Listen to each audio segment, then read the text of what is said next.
Welcome to the GreenPilled Network podcast. If you're just joining us, we are building a network society of thousands of hackers, dreamers, and doers focused on using crypto to bring positive sum digital systems to the world. This podcast features the people who are doing it. We publish a season of a dozen episodes every couple months. This season is Lean Mean Capital Allocation Machines. In what way is going on-chain going to change the way we allocate capital? Allocating capital is just the decision about where to spread capital among a group of causes or a group of things that you purchase. With Web3, I think that we're going to be able to take the properties of blockchains, that is transparency, immutability, globalness, and permissionlessness, and put them into capital allocation ecosystems. And the result will be more scalable, more precise, more democratic capital allocation than was ever possible before. Web 2 and Web 1 gave us massively multiplayer online games. Are there going to be massively multiplayer online funding games in the future? These are the themes of Greenpill Season 4, Lean Mean Capital Allocation Machines. My guest today is Rene from Artizen.Fund. Rene is the co-founder of Artizen.Fund, and they invest in projects at the frontier of art, science, technology, and culture. Artizen is currently running its fourth season of capital allocation to artists, and it's got $242,000 in match funding available. In this episode, we talk about how funding is broken for artists, scientists, and creators of every kind, and how Artizen is handling putting together a crypto economic system to allocate capital to these people. So I enjoyed this episode with Rene. I think that Rene's journey in some ways parallels mine at Gitcoin, and really excited about the work that he's doing. I think you're going to enjoy this episode.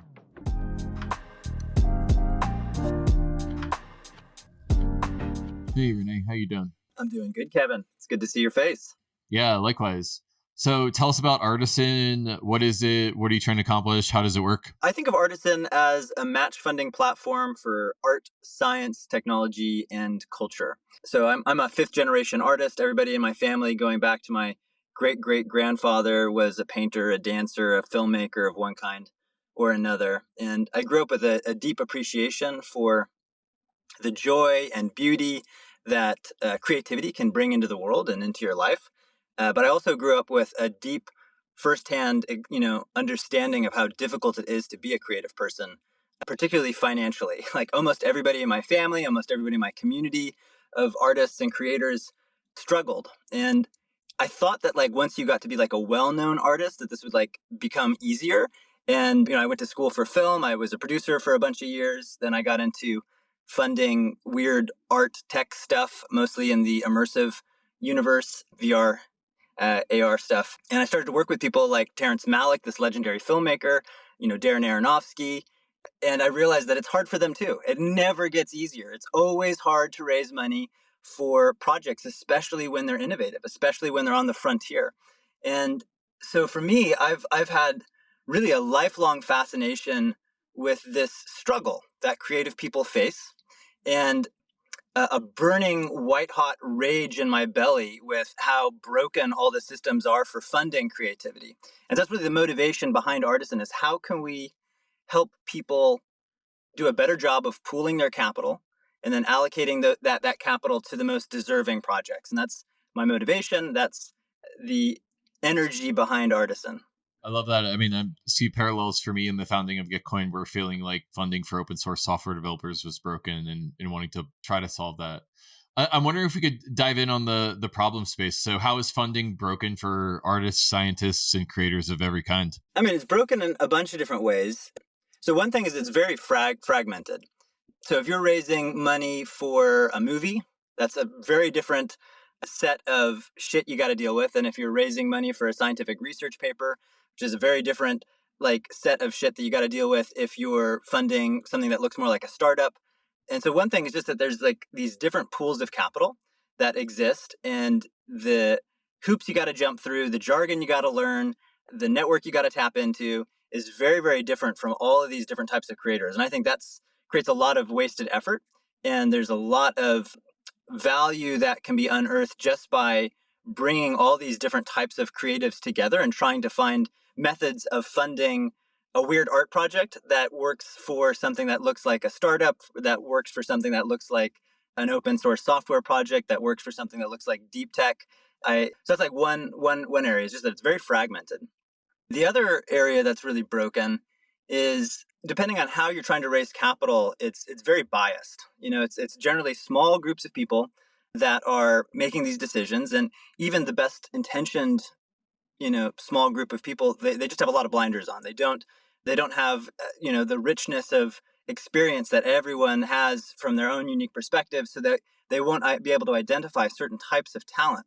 They'll see it and it won't pattern match with what they believe a successful project should look like. And so a lot of really talented creators, especially when they're on the vanguard, when they're on the frontier, when they're doing something that hasn't been done before, it's particularly hard to identify that talent. So yeah, bias in these small groups of people that make decisions, and that looks very different if you're coming from like public funding, which I've raised a lot of money through public funding. That's a small group of people that if you go have drinks with after a premiere at a festival or something and you become buddies with them, like that's how you get into that system. If you're raising capital for like a film and you're going through the studio system, it's another like group of handful of people that you gotta somehow convince. So that's a big thing. And then another one is just waste. Like a lot of the money, especially like in the philanthropic world, just gets eaten up by administrative bloat. Like just a tremendous amount of waste, especially like people that are like coming from like the university system. They'll bust their ass to get like a big grant for their research, and they'll see the university gobble up like 50% or more. So yeah, tremendous amount of just administrative, bureaucratic waste. And those are the really, I think everything is sort of a subset of those. And with one other thing, which is that it's also super exclusionary in terms of who gets to put money into projects and what ownership people get. So I think it's really those three things. It's like it's biased, it's wasteful, and it excludes people from the decision-making process and the ownership process. And I think those three things are the three main broken elements in the current funding landscape, especially if you're trying to look very broadly across all the different weird ways that people have to raise money for projects. Yeah. Well, this dovetails really nicely with my hypothesis for this season of Greenpill, which is that we're going to be able to do more scalable, precise, democratic capital allocation on chain than has ever been possible before going on chain. And so, yeah, wanted to let you react to that thesis, and then I've got some questions about Artizen from there. But yeah, any reactions to the sort of hypothesis behind the Greenpill season? I'm for it. I mean, that's what I think about when I go to bed at night. It's what I think about when I wake up in the morning is just how do you create the most efficient and effective vacuum cleaner for capital that just sucks up as much money as possible? And then how do you, distribute that money in the most impactful way possible? That processes data, in the most efficient and effective way possible, and nurtures projects when they're just these little seedlings that a strong breeze could blow over, or the little flame of some new idea. Those things need to be protected, and they're hard to identify. And how does it scale from something really small like that all the way to funding massive large projects? Like, it's just such a fascinating and challenging problem. Yeah, so I think it's the best thing to talk about, like capital formation and capital allocation. Like that's kind of the name of the game. Well, I'd love to go from the a priori, the theoretical, down into the empirical, which is like object level, what's happening. So I see at Artizen.Fund, which is your website, Artizen.Fund, that season 4 is happening. Voting ends in 28 days, and there's 242,000 in match funding available. So take me into Artizen and how it works and the current campaign that you're running. We curate and fund projects on a seasonal basis. So yeah, we're in season 4 right now. We've been experimenting with how to do this kind of funding for many, many years. We started as a Web 2 product and funded almost $1 million in projects experimenting in Web 2 land. And then it was a side project at my last company. My last company funded VR and AR projects. It ran basically as an accelerator. And we could only afford, like time-wise, like bandwidth-wise, to do like 10, 20 projects a year. We'd, work intimately with them. Then we'd host these private events where we'd invite like all the people who were funding weird tech art stuff, like, the FANG companies, the public funders, the streamers. operate very much like what you'd expect from a demo day at a tech accelerator, but it was for like weird creative projects. But we had all these talented people in our community that we couldn't support. We just didn't have the time. So we started doing grant programs, and realized very early on that like running grants, people really like grants. Like a sack of cash with very few strings or no strings attached is wonderful. It's kind of like the ideal for a creator is to just get a sack of money and say, go make something cool. But the big bottleneck was it takes a tremendous amount of time to review all the applicants and to make decisions. So it's like that first time we did that grant program to sort of like try to support and nurture and identify new creators that could come into our main accelerator program. It was like a month of my time was dedicated to just poring over like, the 200 or 300 applications we got. And so we're like, okay, well, people like this. I can't do this. So let's open it up to the community to vote and like sort of like offload the curation process to people in the community. And that was like an open-ended year-long, and this was back in 2017. So we did that for like a year, something that was working pretty well in terms of allowing people to vote, figuring out who got to vote, how many votes did they get, running into many brick walls. And then it started to work, and we had a grant that went viral. Viola Davis, who's this amazing Academy Award-winning actress, she launched a grant with us that was called the Black Realities Grant that was supporting Black artists in technology. And that was the summer of 2020 when Black Lives Matter was going off, and it went viral. And a lot of money started to flow into it. And then Stripe canceled us. This was all in Web 2. We got like an automated response being like, look, we looked at your business. This is weird. This is like, it's kind of like crowdfunding. It's not quite. This is not for us. And they just unilaterally like nuked our account. And that was when we're like, okay, let's rebuild all of this in Web3. Let's rebuild this in a way that like, is as uncancelable as possible. And so this is a long-winded way of saying where we are in season 4. So we went back to the drawing board. We rebuilt everything from scratch, launched it in about 14 months ago. And so we did season 1, the very beginning of 2023. Creators raised about $50,000 in season 1 rather. Then we did season 2 a couple months after that, and creators raised over $100,000. Then we did season 3, end of last year, beginning of this year, concluded in like January. Creators raised over $500,000 in season 3, and now we're in season 4. And right now, we've got about $250,000 in match funding. By the end of season 4, I expect that creators will have raised over $1 million because we've been more than doubling every season, and that's about the cadence. And so where we are in season 4 right now, and I'm not sure when this is going to air, but every season has 2 different phases. So first part of the season is people submit projects, and then everybody votes.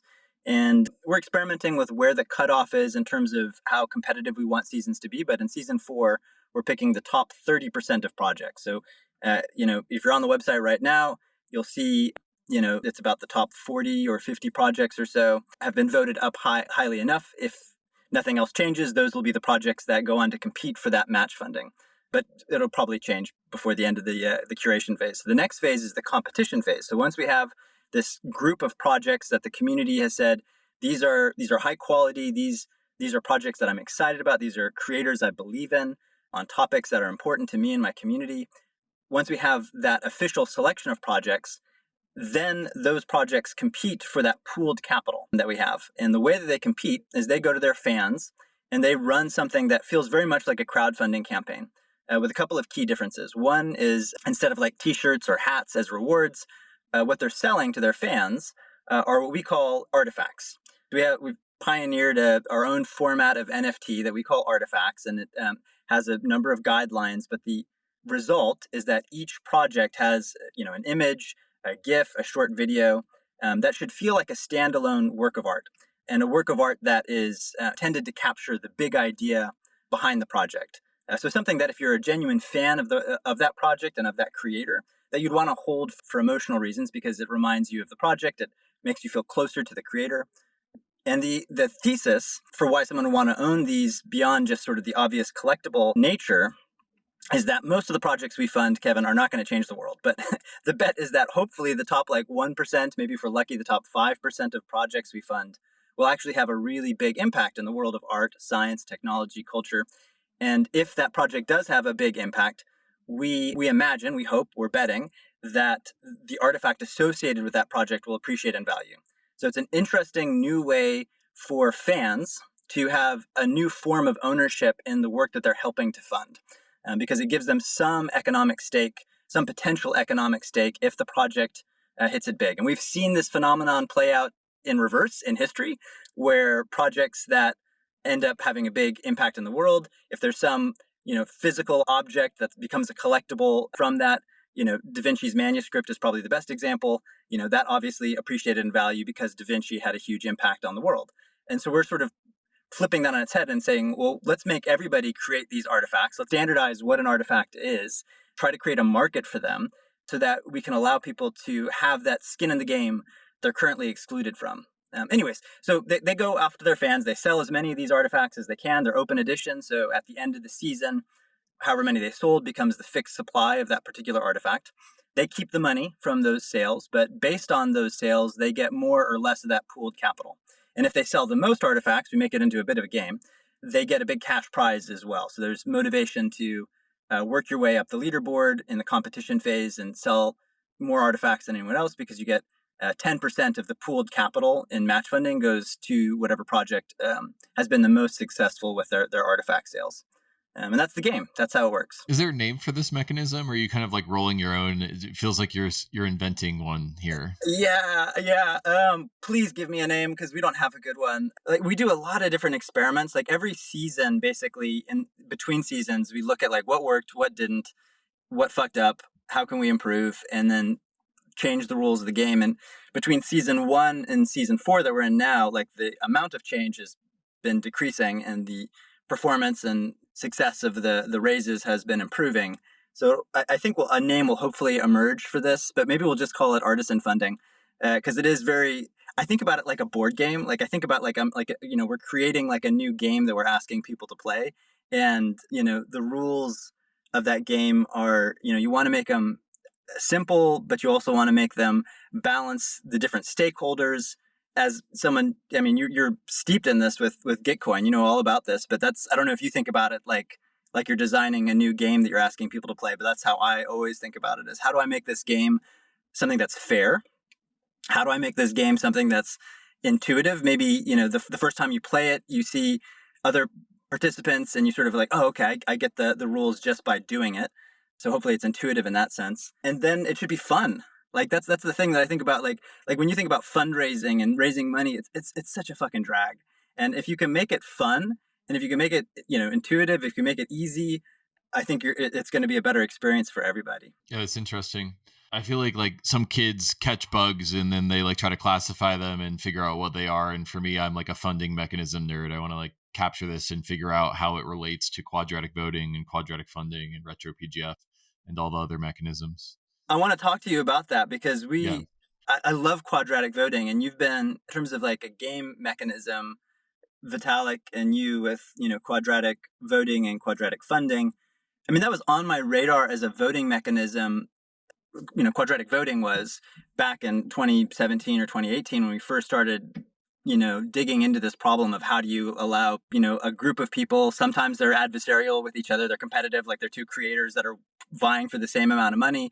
Like how do you have them play nice? How do you have something that measurement that I use is like, can people walk away from it even if they didn't win the money that they wanted? Can they walk away feeling like that was fair and I have confidence in the system?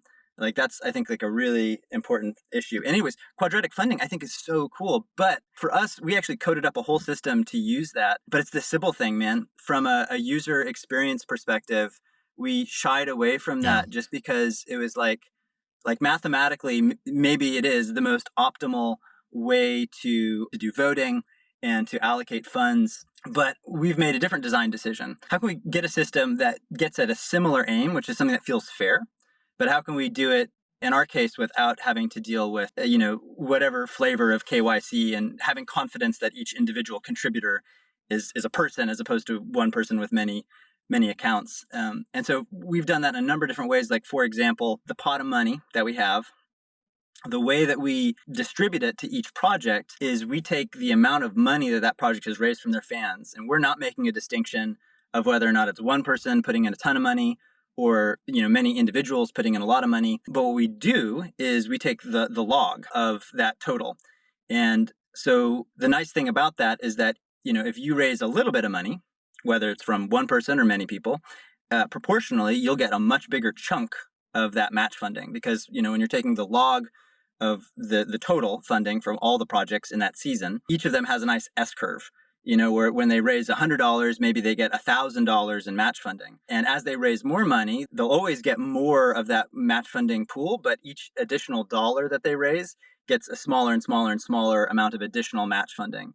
And so the upshot of that is, if you're like, for us, we're just trying to make something that people feel like is fair and walk away going, okay, I get it. I didn't raise as much of that other project, but I still got a good outcome. And so if you're a creator who doesn't have much access to capital, if you're an emerging talent, if you're in some far-flung place in the world where you don't have access to a lot of resources, but somebody takes a bet on you, or your community is able to chip in a little bit, then you get a really good result. Like, you'll get like 10, 20, 30 times what somebody contributes if they're just putting in $50, $100. And so they can walk away at the end of the season being like, okay, that was worth the effort that I put in. I got more out of it than I put in. And if you're somebody who does have access to a lot of capital, this is an effective system for you too. You'll always raise more money from the match funding pool, the more money that you raise from your fans, but it becomes smaller and smaller and smaller. So at the top, like when you're sort of in this gray zone in the middle where you've raised tens of thousands or hundreds of thousands, it doesn't really make sense for you to be competing for that match funding, because another $10,000 might get you another like couple of bucks in match funding. But that's why we have that other game that people start to play, which is, okay, now they're vying for that number one slot where you get that 10% of the pooled match funding as a prize at the end. So there's sort of like different games that people are able to play based on the scale of their project, the ambition of their project, and how much either capital they have access to through their network, or if they're lucky, if how much of a chord their project strikes with the broader community. Does it go viral? Does it pull in people from outside of their personal network? Sort of interesting to see how you've rolled your own mechanism here. And I don't think there's actually one optimal public goods funding mechanism. I think it's all trade-offs. I think the future of these things is going to be provide people out of the box a reasonable starting place, and then they can iterate towards the local maxima for their design space. And maybe that becomes a new starter kit for someone else in the future. But curious to see if this mechanism, artisan funding, ends up becoming a thing that other people will use as a starting point in the future. Yeah, the hope is that, so right now, the way, like, where does the money come from, right? Like, that's I want to hear from you actually in terms of how you guys are tackling that problem. When you look at that number, like that $250,000 in match funding that we have so far in season 4, where's that money coming from? So for us, what we allow people to do is, that's a sum, that's a total of a bunch of individual match funds that we have that are launched. So we'll partner with companies, with DAOs, with nonprofit organizations to launch individual match funds on topics that are relevant to that specific company, to that specific organization. So for instance, my buddy Chris Castig, I don't know if you know him, but he runs a company called Console. They're trying to replace Discord with like a Web3 native version of Discord. I really love the product quite a bit. And so he's launched a match fund on Artizen. It's open to any type of creator, but in order to qualify, you have to launch a community on Console, and you have to get a certain number of people to join. And then you qualify that match fund, and you can have access to that. You can tap into that pool of capital. In their case, it's pretty small. I think it's like $10,000. Okay, how do we get this pooled match funding? For us, it's trying to solve a problem that most organizations, most communities, certainly all companies have, which is, how do you get growth? And we think that launching a match fund, whether it's on, I don't know exactly how it works on Gitcoin, but I think you guys do something similar. But for us, it's this concept of very lightweight match fund on a very specific topic that creators can qualify for. And so from the creator's perspective, it's like another game that we're asking people to play, which is like, if you get selected for a season of Artisan, it behooves you'll do better the more of these match funds you qualify for. Like, we're doing another one with Filecoin, which is for cultural preservation. So if you have any aspect of your project where you're going to be archiving something of cultural significance and you're using Filecoin, then you can tap into a $100,000 match fund. So if you qualify for that one, and you qualify for the Console one, and you qualify for a number of other ones, whenever you raise $1 of funding from your fans, you're tapping 2, 3, 4 different pools of capital that go to your project. So part of what determines, well, how much match funding do you get, one variable is, well, how much have you raised from your fans? And then the other variable is how many match funds did you qualify for and how much pooled capital do each of those match funds have? Yeah. It's sort of interesting to hear how it works on the artisan side of things. I, obviously have my own experiences with Gitcoin, which started off, I think, with Ethereum, helping the Ethereum community fund what matters to it, and then eventually branched out into allowing any community that had its own pool of capital to fund what matters to it. Yeah, the people who are looking to allocate capital to their communities are looking to grow their ecosystems, and maybe it's public good scoped to that ecosystem, but we've just found that it's just more scalable, precise, and democratic to do a quadratic funding campaign or a retro PGF campaign than to run your own centralized grants committee. And yeah, I think it becomes quite interesting at scale when there's many of these programs running, and people can hopscotch from getting funds from a couple different places. So yeah, that's how it works on the Gitcoin side of things, since you sort of asked me that question. Yeah, that's what I thought. Again, we all owe you a huge debt of gratitude, and I'm so impressed with how you've memed, match funding and quadratic funding in particular into existence. It feels like, I've been, following Gitcoin since, I guess, the earliest days. I mean, as 2017, 2018 was like sort of when I first started Yeah. obsessing about all of this. And I think that was roughly when you were doing it too. Yeah, similar. Yeah, similar timeframes. Yeah, anyways, that very grateful for how far you've pushed it and how you're living rent free in a lot of people's brains, including mine. Well, thanks for saying that. I just want to say that I'm standing on the shoulders of giants. Vitalik and Glenn and Zoe are the brains behind quadratic funding, and obviously the legacy of Ethereum and open source software and all of the people who have worked on democracy over the years, all standing on the shoulders of giants of those people. So I think if we can all play one small part in pushing this movement forward, then that's what I'm looking to do. But I'm curious to dive in actually a little bit on your story with Stripe and being deplatformed. And I guess I'll just share that for my first 3 years of founding Gitcoin, people were like, "Why don't you just use US dollars?" And Yeah. and and I'm curious if you've had any experiences like that, and what caused you to go all in on crypto, because I still find that I'm getting that question in 2024. Like, even my dad will be like, "Hey, it seems like you're doing a lot of good, but like, can you get rid of this whole crypto thing? It seems shady to me." Yeah. Well, for me, I mean, I've been my evolution into crypto has been an odd one. I grew up with Ross Ulbricht, who is creator of the Silk Yeah. Road and my best friend, living together at the time of his arrest. The kindest, most thoughtful, high integrity person I know. A travesty that he's serving 240 years in prison. But he first turned me on to crypto back in 2009. 2010, I guess, when he was building the Silk Road. He was incredibly ethical in that he never told anybody that he was doing it because he knew it would put them at criminal liability. So it's like, in retrospect, I see all these conversations I had being like, oh, okay, I know why we had that conversation now.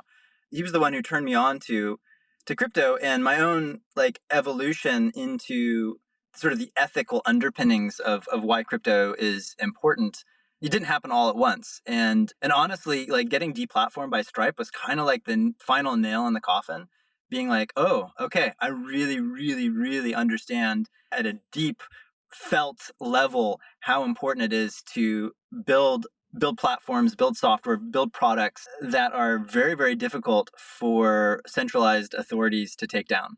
Because often, those centralized authorities are, have their own set of needs that can be in direct conflict with yours and your communities. And if you're building something that you really believe in, I think the foundation needs to be on something that is solid. Like building your like it's kind of crazy that people build their companies on Yeah. Stripe.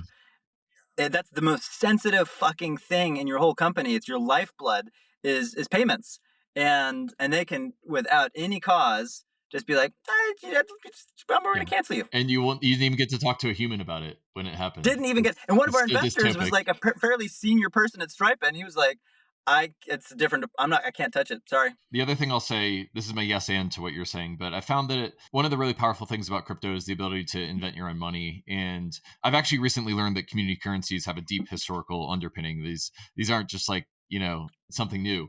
But the opportunity for these ecosystems to allocate capital in their own tokens, which they probably have a lot of, and they're looking for ways to distribute to give out more ownership, is also a killer app that we've found. And I don't know if you've done any matching pools in like native tokens for these communities, but that's something that we're starting to explore.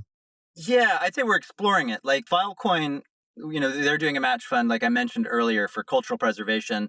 Shout out to anybody that cares about archiving, cultural memories. We're looking at doing things with like refugees where they can document their stories that are so ephemeral. But anyways, they were interested in doing theirs in Phil, their native token, which we were open to, but for logistical reasons on their end, actually, they were just like, it's easier for us to just pay you, and I think they just paid us in dollars.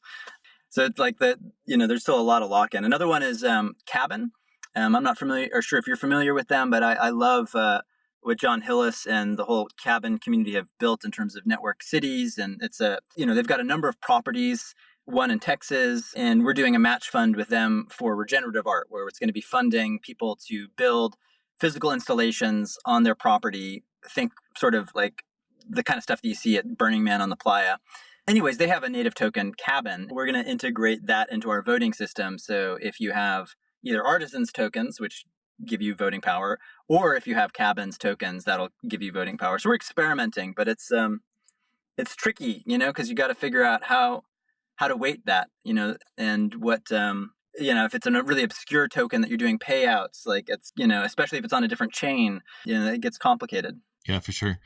Well, we're getting towards the bottom of the episode, so I'm going to move into my final questions. The first one that I have for you is, if Artizen is maximally successful, what does the world look like in 10 years? So take me to 2034, in which Artizen has funded all of the world's creators. What does that look like? Such a better world, Kevin. Such a better world. I mean, there's about $2 trillion annually that gets spent on what I think of as human creativity. So again, I think of it as a waterfall. Human creativity is the big umbrella. And then inside of that, you've got art, science, technology, and culture, and then a million different disciplines in the spaces between those.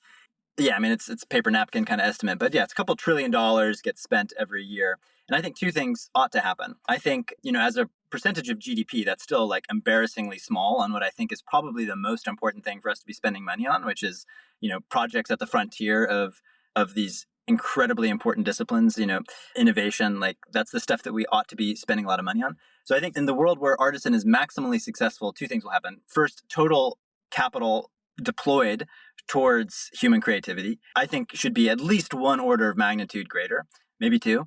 And then I think the second thing is that like how that capital is deployed should be done in a much more intelligent way, where you are nurturing projects when they're little seedlings, when they need to be protected, when you need to make a million different experiments, that the system works really well for supporting those emerging talents and those crazy frontier ideas, but scales all the way up to funding the largest, most ambitious projects that people can dream of. Whether that's a $200 million feature film, a new video game franchise, a new particle accelerator. Like I think the funding model ought to that hopefully Artizen is a part of building, and with people like you, scales elegantly between the smallest, tiniest little baby projects at the frontier, from new talent all the way up to massive projects from established, trusted talent. Is there anything I didn't ask that you want to say? Yeah, I mean, if one of the things that I really hope that I get across to anybody who's listening to this, it's really important to me personally, is that Artizen is not just for artists. Like, I think a lot of people who bump up against us who aren't in the arts, maybe in the same way that they bump against Gitcoin, and if they are in the arts, they're like, oh, this is just for open source people. We're really trying to make Artizen a home for artists, for sure, but also for coders, for deep tech scientists, for people doing community cultural development stuff. Really, the secret sauce to our community is that it's super multidisciplinary, interdisciplinary, and the most interesting projects that we've funded have always come from teams who cross those disciplines. Like a coder who is also a painter, a musician who is also like a master carpenter or whatever. It's like the most interesting projects come from those weird different teams that have many different talents. So if you're listening to this and you're like, Artizen isn't for me, it is for you. as long as you're doing something creative. If you're making something, if you're building something, if you're producing something new that hasn't existed before, Artizen is for you. Please submit projects. We're always looking for more amazing, weird, wonderful, surprising projects that come from left field. So yeah, particularly if you feel like an outsider, like please submit projects to Artizen. We're trying to make this a home for you. Beautiful. Well, I'll just call out for the listener that you can go to Artizen.Fund, Artizen.Fund, in order to check out the current matching campaign and to get involved in the movement. And while you're here, please open up a tab and go to Artizen.Fund and check out the work. And Rene, thanks so much for coming on the podcast. Really enjoyed the conversation. Yeah, me too, Kevin. Thank you for having me, and I look forward to seeing you IRL at some place around the world in the not too distant future. Yeah, and I just say that it's so special to be building this movement together. I think that what Gitcoin and Artizen are doing is totally complementary, and looking forward to exploring that together in the future. Yeah, likewise, Kevin. All right, man. Well, be well, and again, thank you for having me on and for being such a trailblazer and giving us some intellectual cover to explore these weird new frontiers of funding projects. It is a networked movement, and we all compound the momentum when we do it together. Thanks again. Coordination, baby.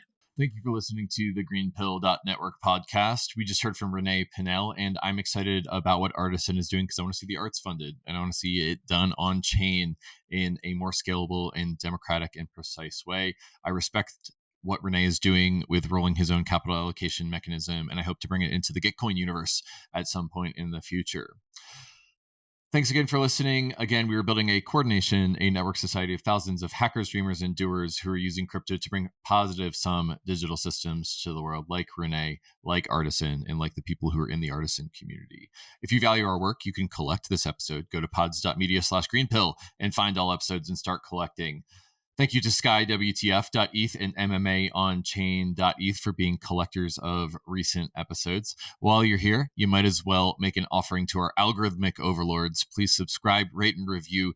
Please tell people about this podcast. It really helps us build the coordination, the regen crypto movement. And that's what we're here to do, is to build more positive sum systems in the world. Thanks for listening. Peace and love. We will see you on the next one.